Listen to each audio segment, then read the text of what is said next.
I want to thank you all for coming today. I know you all have a passion about helping our school be the safest, nicest place to be, and we're suffering with some bullying on our campus, and you all have volunteered as a committee to try to change that. So I have a outline. We want to talk about the magnitude of the problem today, and then we're going to talk about some of the behaviors and characteristics. We're going to talk about some interventions and strategies. And then we're going to come up with some recommendations. We'll discuss that a little bit today, but our meeting next week, that's going to be part of your jobs as the committee to come back with some recommendations of what we can do to try to decrease bullying on campus, as well as increase the reporting of it and make students aware of what exactly bullying is, okay? So the first thing I want to do is have you all get onto your cell phones. I'm going to put a Kahoot game up. Have you all played Kahoot before? Is there anybody who has not played Kahoot? Kahoot is a little game that it's going to put questions up, and then you're going to mark like true or false or ABC, and you'll play it through your computer or on the phone, okay? So I brought some computers out, and are you all logged into Kahoot.it right now? Okay, so I'm going to go ahead and pull the screen down, and I'm going to put the game up with the PIN number. You'll have to enter your PIN number, and then I need you to put your name. And remember, I know we can be silly. It is after school, so it's not quite as formal, but I need you to put your proper name, please, okay?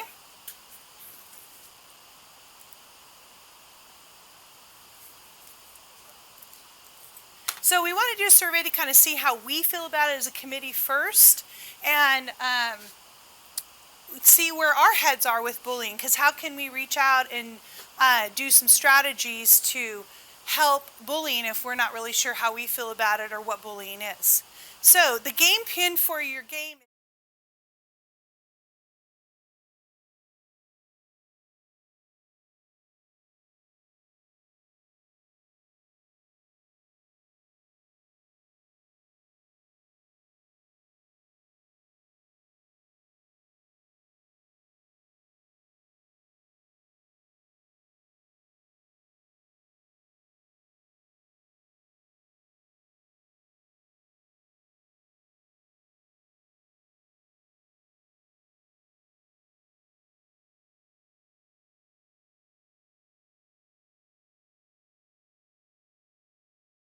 What I want to do right now is I want to put a few stats up. We're going to discuss the survey here in just a minute.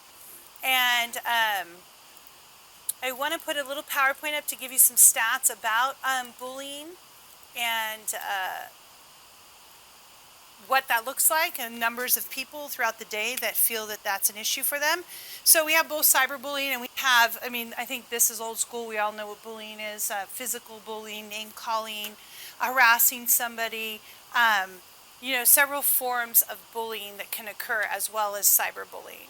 All right, so 28% of 12 to 18-year-olds report that they've been bullied on a regular basis or sometime throughout their schooling, which is about 1 in 3 students on a campus throughout the day, okay? 7.2%, according to the CDC, stay home from school because of bullying and are depressed and anxious when they do attend because they're so stressed out about being bullied and harassed at school that it's just easier to avoid it. Even though it's affecting their education, they just stay at home because they can't deal with it. They can't, who can deal with that, right? That's just too much for anybody. Okay, 70.6% of teens report seeing bullying. So that's interesting because you have a lot of students seeing bullying, but it doesn't sound like necessarily they're reporting bullying because only 28% of kids are reporting that they've been bullied. And 30% report that they have actually been the bully, but then yet we say that only 28% are being reported. So if 30% are admitting to it, that number is probably even higher because most of us don't like to admit that we have bullied. And probably at some time in our life, we all have experienced that, right? Some of it's a part of development. And then 16% report cyberbullying. And so I really want to talk about that number because that's an interesting number to me, how much of that is deleted or dismissed or what have you, not looked at as bullying because it's not a physical type altercation. And then this stat is interesting. 55.2% of lesbian, gay, bisexual, and transgender report being bullied. And that equates to about 160,000 kids per day that do not attend to school due to bullying. Okay? So those are big numbers when you look at it that way. We look at kind of the percentage, but then when we really look at the number, it speaks kind of volumes to what's going on there. Okay, so having that in mind to the gravity of the problem, what I want to do is the questions that we had on the survey I have here in the bowl. So I'd like you to partner up with the person next to you. So if you guys could just scoot your desk, these two with these two here.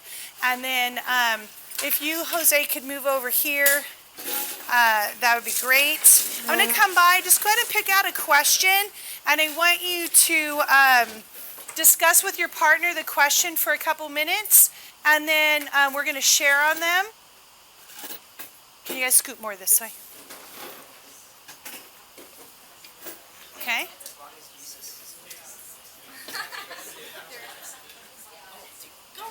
I'm going to give you just a couple minutes to discuss the questions, and then we will talk about them out loud.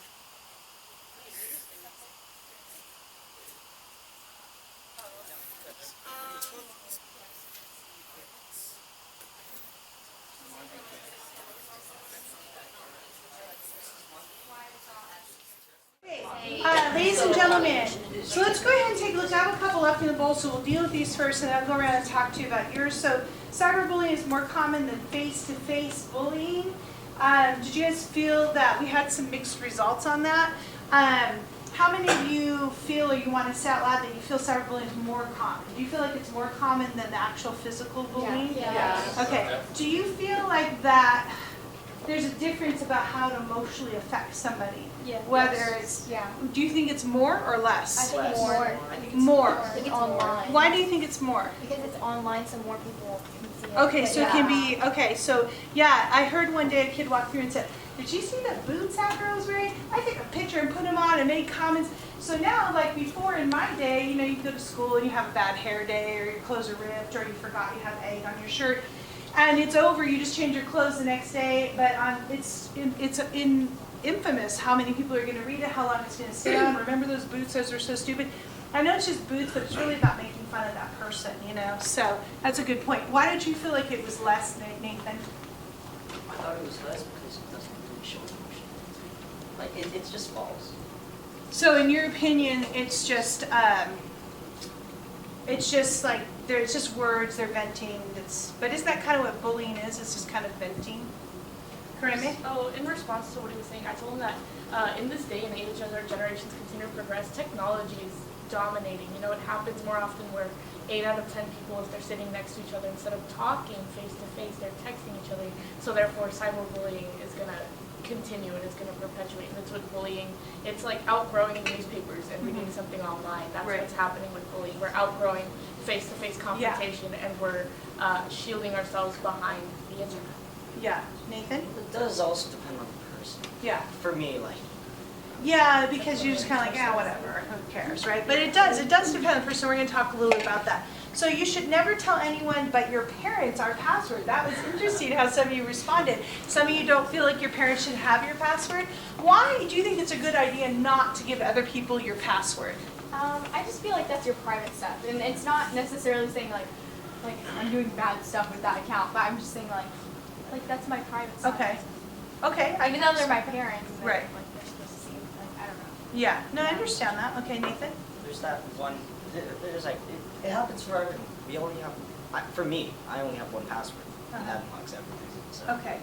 What about the issue of giving your password to somebody and somebody using your password to bully somebody else? That becomes a problem, right? So that's why you have to protect passwords sometimes, and we need to make that known to other students as well, because we don't want them investigating you, knocking at your door because somebody used your password and now you have to be on the defense and try to explain out of that, okay? All right, so Isai, let's start with your question. What did you guys have? It says, sometimes the kid who bullied also bullies. Do you believe that? What did you guys come up with? What do you think? Yeah. Oh, who is bullied? My bad. That's just who. My bad, but yeah. Yeah. Why do you think that is? I don't know, cause to me, bullying is like, even if it's your friend and like you call him a name or roast him, as they say nowadays, I take that as bullying, and I've done it, and I've gotten it back, like JoJo, for instance. I made Okay, fun of hopefully it, that's friendly joking bullying, but if there's such a thing, I'm not sure. but yeah. Okay. Yeah, and some of it's developmental because it makes us, for some reason, in a sick way, feel better about ourselves to be bigger or stronger than somebody. But we have to be sensitive about that and learn how to deal with other things besides bullying people. And some of it's just anger. We get bullied and we're angry, so we're like, screw that. We want to bully somebody else, okay? Jose, Daniel, what question did you have? Cyberbullying tends to make someone feel bad about him or herself through electronics. You guys agree? Yeah. Yeah, I think, does everybody agree with that? Cyberbullying is just it's a way to not have to be in their face. Yeah. And it kind of excuses the bully because they don't get to feel and see your emotion at that moment. They get to put it out there, you read it, and then you're distressed, and they're just like, that idiot, blah, blah, blah, on the other side, but they don't really feel your emotion. There's no limit. There's no limit, right? Okay, what question do you guys have for Ian? Spreading rumors online is considered cyberbullying. Okay. And honestly, like, if you spread a rumor about someone, these rumors aren't true. Yeah. It's not meant to be facts or anything, so it can ruin someone's reputation. Yeah. And ruining someone's reputation is just messed up. And especially at this age, right? Because we're sensitive about those things already. So to put it out there where it goes to hundreds of people, thousands of people, whatever, it really can cause some issues. Tim, you agree with that? Yeah.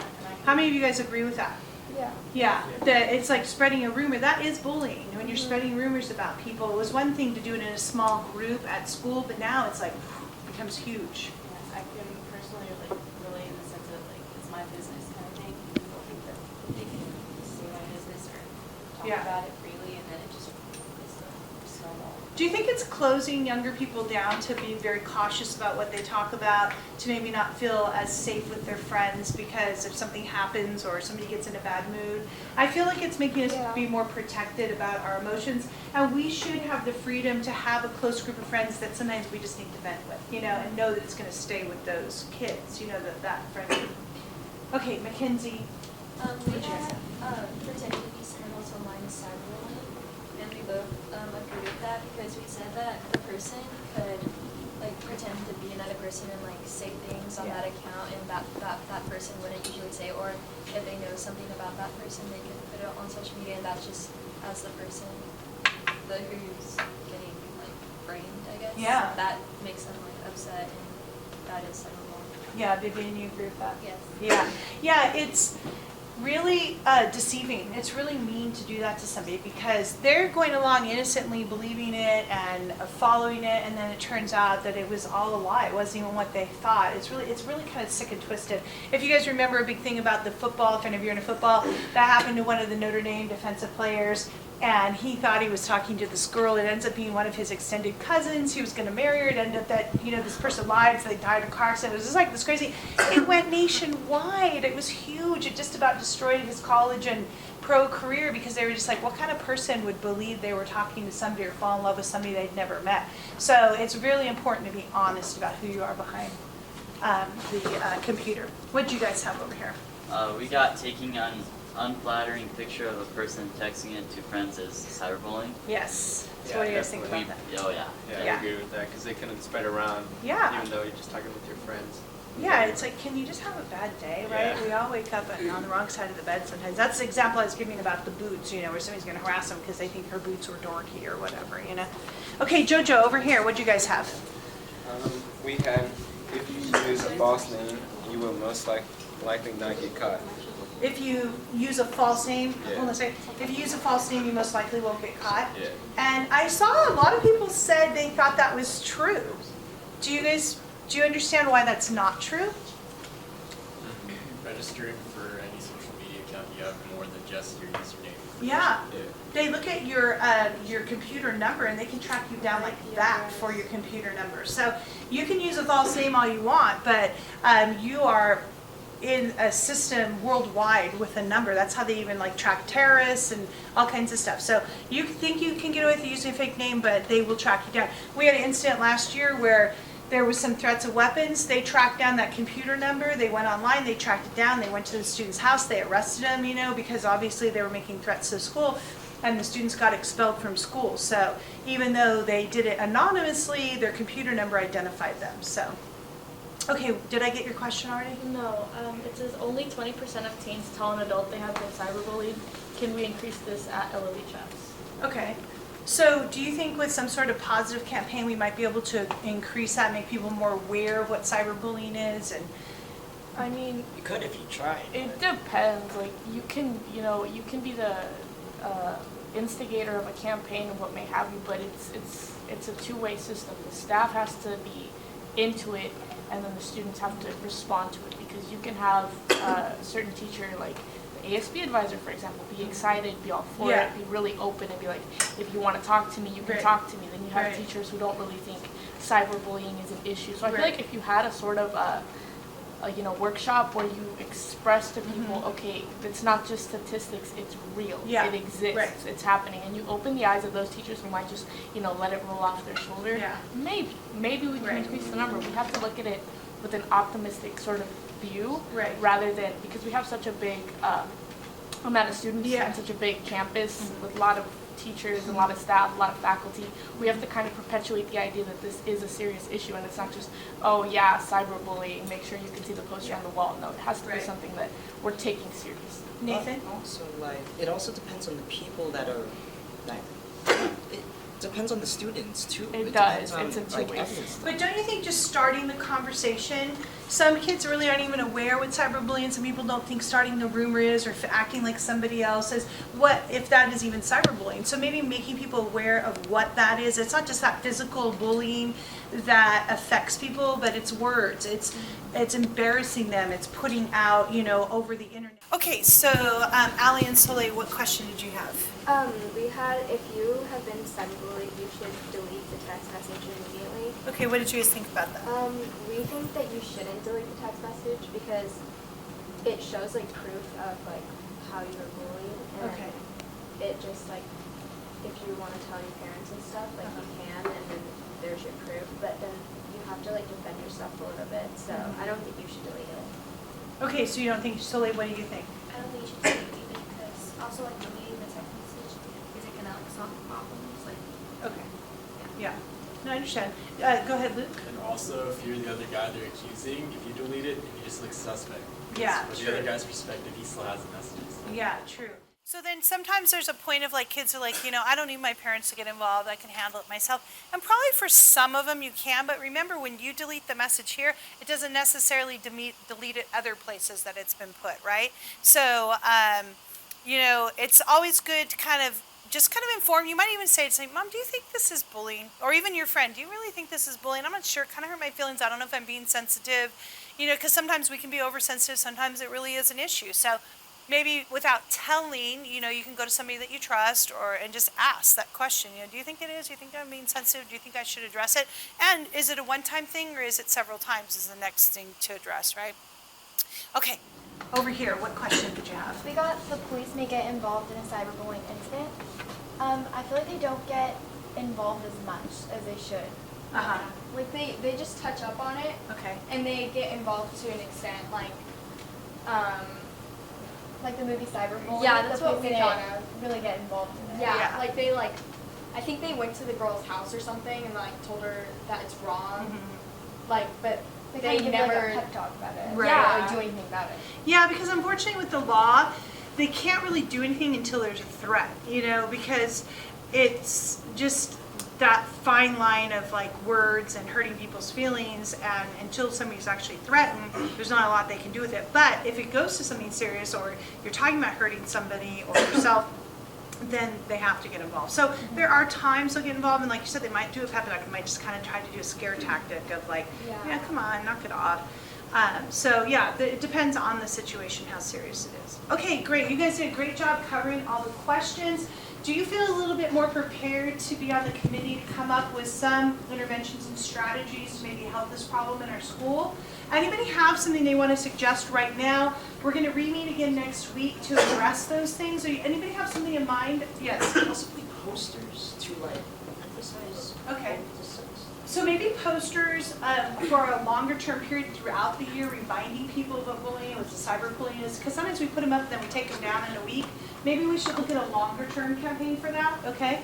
Yes, Allie? Maybe if kids are like too scared to step up and like talk to someone, there can be like a little box and they can write a note Okay. and then put their note inside of it. That's a great idea. So a little box that people could privately put something in, maybe with a phone number or something if Like they if want they to be see it. contacted, but Or maybe if they even talk asking a to them. question, is this something that I need to address? And we have to figure out how to get that message back to that person. That's a good idea, yeah. Maybe we should have more assemblies because I only remember having one in like 8th grade. Yeah, they have one, I know for the 9th graders here, but it's just 9th graders and they don't really extend that. I think that's a great idea, yes.